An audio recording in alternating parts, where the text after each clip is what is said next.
오늘을 사는 우리는 이전 세대보다 훨씬 더 많은 정보를 접하고 있습니다.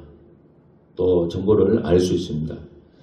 스마트폰 하나만 있으면 전 세계 뉴스를 다 우리가 볼 수가 있습니다. 그리고 지인들의 SNS까지 확인하게 되면 그 사람들이 지금 무엇을 하고 있는지도 우리가 확인할 수가 있습니다.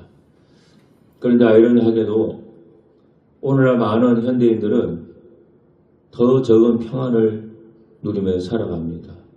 더 많은 정보, 더 많은 지식을 가지고 있음에도 불구하고 과거보다 더 우리는 평안하지 못합니다. 왜 그렇습니까? 이유는 염려 때문입니다. 건강 염려가 많습니다. 자녀 염려가 있습니다.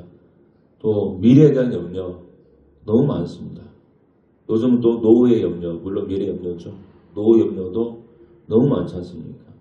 이런 것들이 우리 삶을 짓누릅니다. 여기서 중요한 것이 있습니다. 예수님은 너희에게 염려가 없을 것이다 라고 약속하지 않았습니다.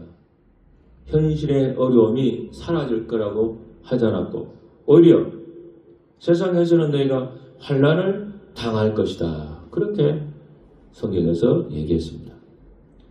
예수님이 우리에게 주시는 것은 염려 없는 삶이 아니라 염려를 이기는 믿음입니다. 예수님은 우리의 염려를 제거해 주지 않습니다. 폭풍이 사라지는 것이 아니라 예수님처럼 폭풍 한가운데에서도 잠잠히 주무실 수 있는 그 평안입니다. 오늘 마태복음의 말씀을 보면서 저는 염려를 이길 수 있는 그런 지혜를 오늘 함께 나누려고 합니다.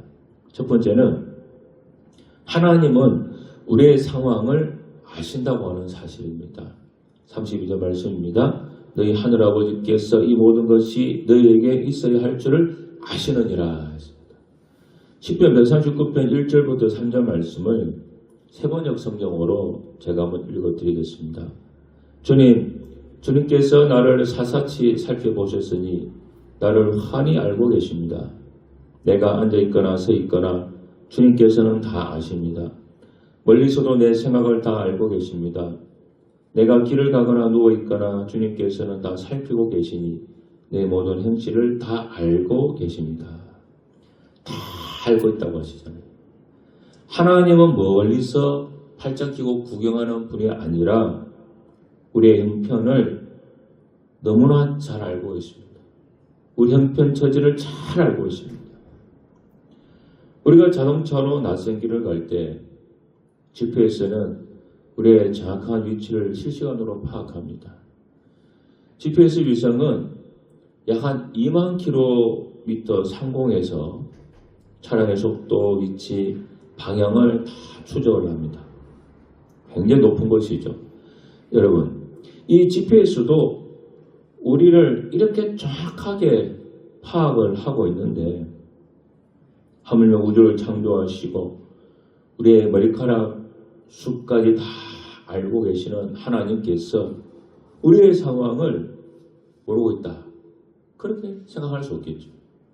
예수님 마태복음 10장 19절 30절에서 참새 2마리가 한 앗사리온에 팔리지 않느냐. 그러나 너희 아버지께서 허락하지 아니하시면 그 하나도 땅에 떨어지지 아니하리니 너희에게는 머리털까지 다 세신 바 되었나니 라고 하셨습니다.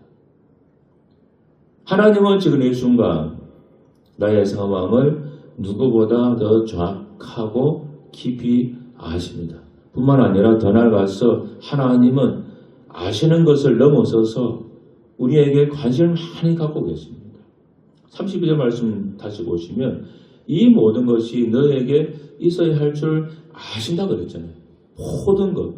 그러니까 우리에게 뭐가 필요한지 너무나 잘 알고 있다는 것이고 그리고 아버지라고 하는 호칭을 우리 항상 기억을 하셔야 됩니다. 하나님은 이 온 우주 만물의 주인이시고 절대자이시긴 하지만은 반면에 우리 한 사람 한 사람을 자녀로 품으시는 아버지와 같은 존재다 하는 사실입니다. 제가 최근에도 우리 동네에서 이런 장면을 봤는데 아버지가 어린 자녀를 하늘 높이 이렇게 던지고 받는 걸 제가 이번에 한 번 본 적이 있습니다. 근데 물론 뭐 엄청나게 높은 곳을 던지는 없죠. 이렇게 던지고 받고 몇 번 하고 하는 거 봤는데 근데 그 아이가 무서워가지고 우는 게 아니라 좋아서 웃는 것을 제가 봤습니다. 왜 그렇습니까?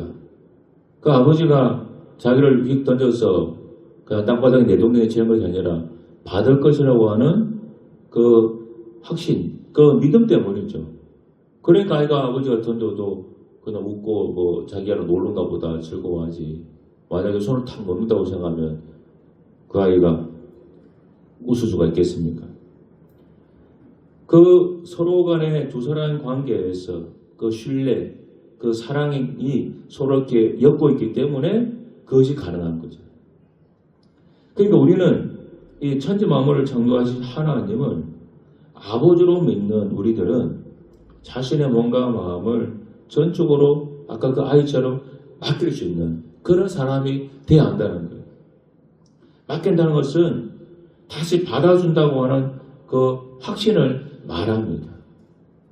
그렇게 되어야 그런 사람이 염려를 하지 않을 수가 있는 거죠.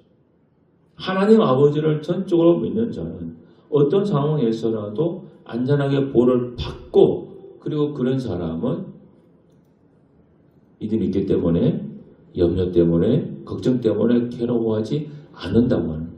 하늘에서 뚝 떨어지고 있는 순간에도 웃을 수가 있는 거예요. 우리가 그 아이처럼 그런 아버지에 대한 그런 믿음 그것이 있어야 됩니다. 여러분 요즘은 그런 교회에서 그런 거 하나 모르겠습니다. 제가 이제 청년부 오래전 청년부였을 때는 교회 안에서 레크레이션 같은 거를 많이 했었습니다. 뭐 크리스마스나 무슨 날 되면은 꼭 레크레이션 누가 나와가지고 한 30분 같이 하고 막 그렇게 했던 기억이 많습니다. 수련회 가도 레크레이션 같은 거 많이 했는데 그때 했던 레크레이션 게임 중에 제가 지금도 기억나는 게 있습니다. 통나무 게임이라 그래서 혹시 아시나 모르겠습니다. 두 사람을 이렇게 딱 세워놓고 다 앞을 보고 있습니다. 앞에 한 사람, 뒤에 한 사람. 그래서 뒤에 앞에 있는 사람이 이렇게 넘어지는 거. 넘어지면 뒤에서 받치는 거예요. 그거를 이제 했었는데 저도 몇 번 해봤는데 이게 뒤에서 사람 받치고 있는 거예요. 물론 체격이 비슷한 사람 몇 개 주고 엄청나게 차이 나면 못 받치니까 비슷한 사람을 세워놓는데 그런데도 뒤에서 받칠 거 아는데 불구하고 이렇게 넘어질 때요 이렇게 무릎을 약간 구부리더라고요. 제가 뒤에 사람 못 믿어가지고 잘 아는 사람인데 뒤에서는 그냥 내가 받칠 거니까 극장님하고 그냥 그대로 통나무처럼 넘어지라고 하는데 불구하고 제가 무서운지 믿음이 들어가서 그런지 넘어지려고 할 때 무릎을 약간 구부려요. 그러면 넘어지더라도 내가 어떻게 손을 짚을 수가 있잖아요. 통나무처럼 뻣뻣하게 넘어지면은 뒤에 사람 받치면 그대로 뭐 뒤통수가 바닥에 부딪히기 때문에 저 그런 경험이 있습니다. 그러니까 뒤에 사람을 완전하게 내가 믿으면은 진짜 통나무처럼 뻣뻣하게 넘어질 수 있습니다. 내 믿음이 조금이라도 적으면은 넘어지려고 할 때 무릎을 구부리거나 아니면 되게 약간 보게 됩니다. 뒤에 받치고 넘어지고.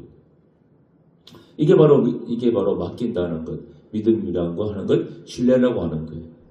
우리가 하나님을 아버지라고 이렇게 믿고 부르지 않습니까? 그러면 이런 신뢰가 형성이 돼야 돼요. 하나님께 대해서. 그런 믿음이 생겨야 돼요.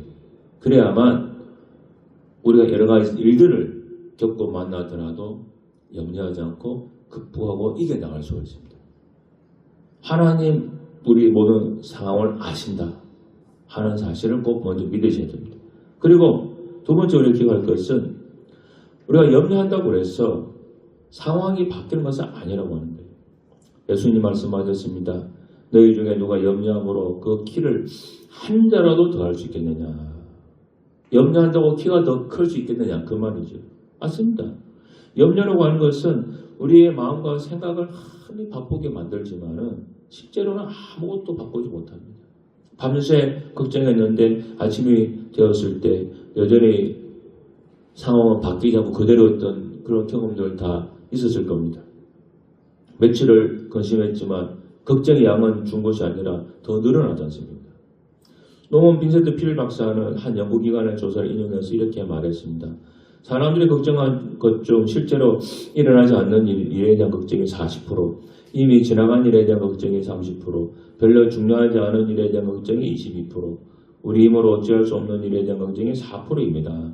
결국 우리가 걱정하는 것의 96%는 일어나지도 않고 일어났어도 이미 지났거나 어쩔 수 없는 것들입니다.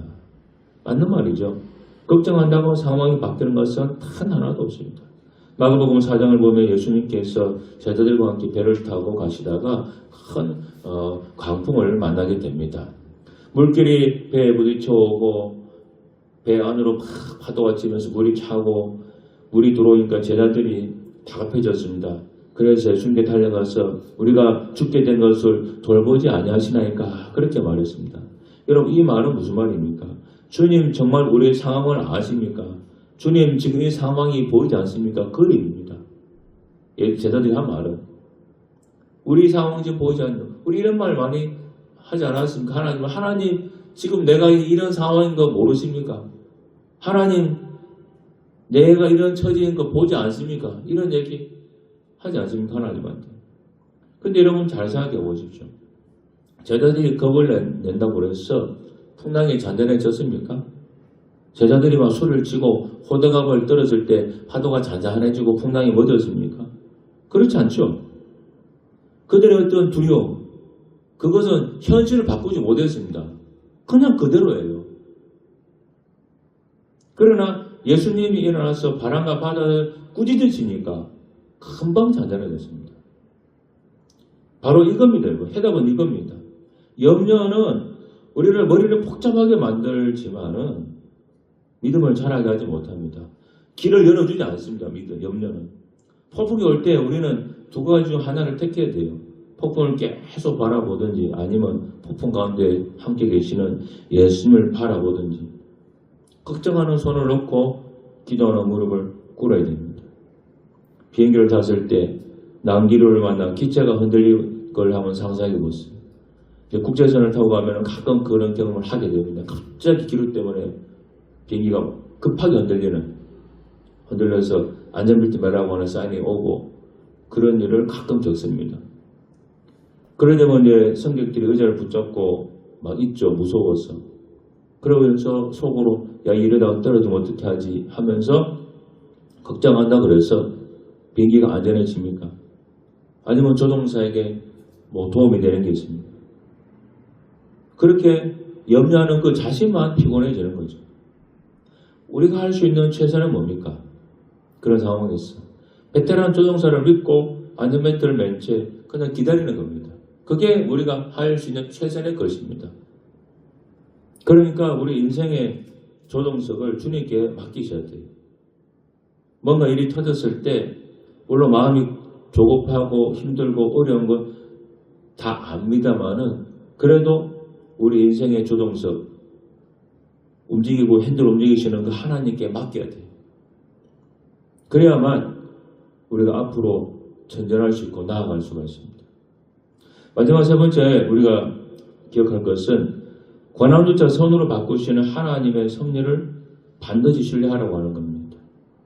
여러분 우리 인생은 털 맑은 날만 있지 않습니다.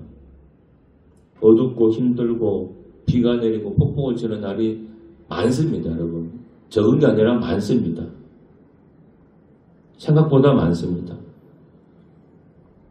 제가 연세 많으신 어른들 이렇게 교회 목회하면서 많이 만나봤는데 신방 가서 얘기 들으면 그 얘기 많이 하세요.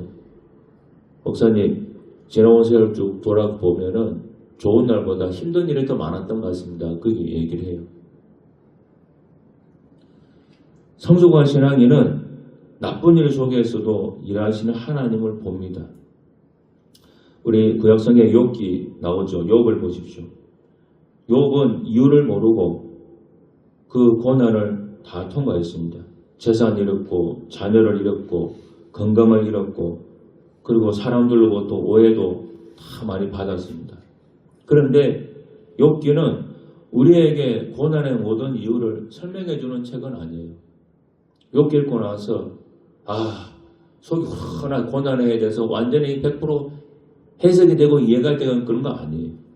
오히려 설명되지 않는 고난 속에서도 하나님이 여전히 주권자이시다 하는 것을 보여줍니다. 여러분 성경 61권을 다 읽어가지고 나서 내가 일생 살 동안에 내가 겪는 고난에 대해서 100% 해답을 얻으셨느냐? 여러분 그렇지 않습니다. 이해 안 되는 일도 많이 있어요.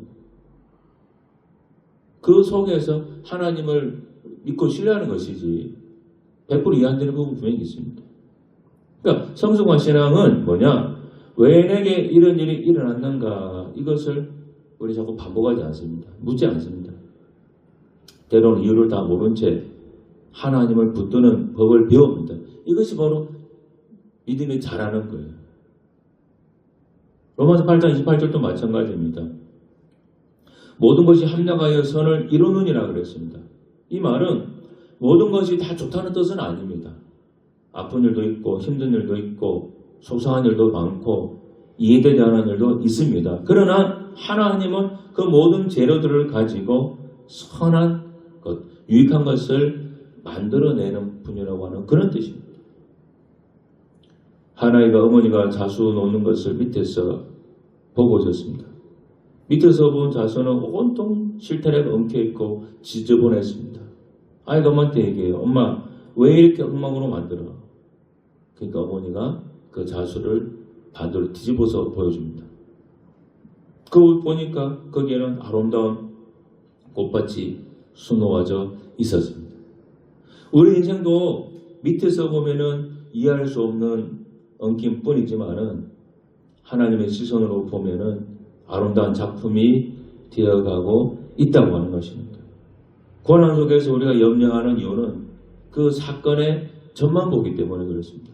지금 그 한순간만 보기 때문에 그렇습니다. 그러나 하나님은 그 점들을 순간순간을 다 연결해서 선을 그리시는 분이에요. 그래서 내가 겪는 지금 고통이, 어려움이 내 인생의 마지막 페이지가 아닙니다. 이 선이 계속해서 연결되어 가고 있습니다. 지금 당장은 이게 어떤 그림으로 나올지 우리는 잘 모릅니다. 그러나 우리가 하나님을 믿고 하나님께서 반드시 좋은 결과를 주실 것이라고 믿고 그렇게 한 걸음 한 걸음 믿음의 길을 걸어간다고 하면 나중에 그 선이 다 연결되어서 멋진 그림이, 작품이 하나 나온다고 하는 거예요. 물론 과정이 힘들 수 있습니다. 하지만 하나님 믿고 또 함께하는 사람들의 기도의 힘을 입어서 우리가 포기하지 않는다고 한다면 반드시 좋은 결과가 우리 앞에 있을 것이다. 저는 그렇게 확신하고 있습니다. 지금 우리가 예그린교회를 이 자리에서 같이 맨날 매주 예배를 드리고 지키는 것 또한 바로 그 이유 때문에 그렇습니다. 만약에 우리가 10년 뒤, 20년 뒤에 미래가 100% 어둡고 안 좋은 결과라고 한다면 우리는 지금 이 자리에 있을 수가 없죠. 당장에 그만두고 문을 닫아야 할 것입니다. 그러나 여전히 우리에게는 하나님께서 반드시 은혜를 주시고 좋은 결과를 줄 거라고 하는 확신을 있기 때문에 이 자리에서 하나님 예배 드리고 함께 믿음의 삶을 살아가고 있는 것입니다. 그러면 여러분도 그런 같은 마음을 꼭 가지십시오. 하나님께서 반드시 멋진 것으로 우리를 인도하실 것이다. 그렇게 믿고 믿음을 꼭 가지는 여러분 되시기를 바랍니다. 기도하겠습니다. 하나님 아버지, 지금 당장에는 뚜렷하지 않고 확실하게 볼 수 없지만은 하나님께서 모든 것을 연결하여서 선들을 연결해서 멋진 작품을 만들고 있음을 믿습니다. 지금 당장은 다 드러나지 않겠지만은 세월이 지나면은 반드시 멋진 작품으로 우리 눈앞에 나타날 줄로 믿습니다. 우리가 믿음의 이 발걸음을 지치지 말고 끝까지 걸어가는 예그름교회 성도들 되게 하여 주옵소서. 예수님 이름으로 기도드립니다. 아멘.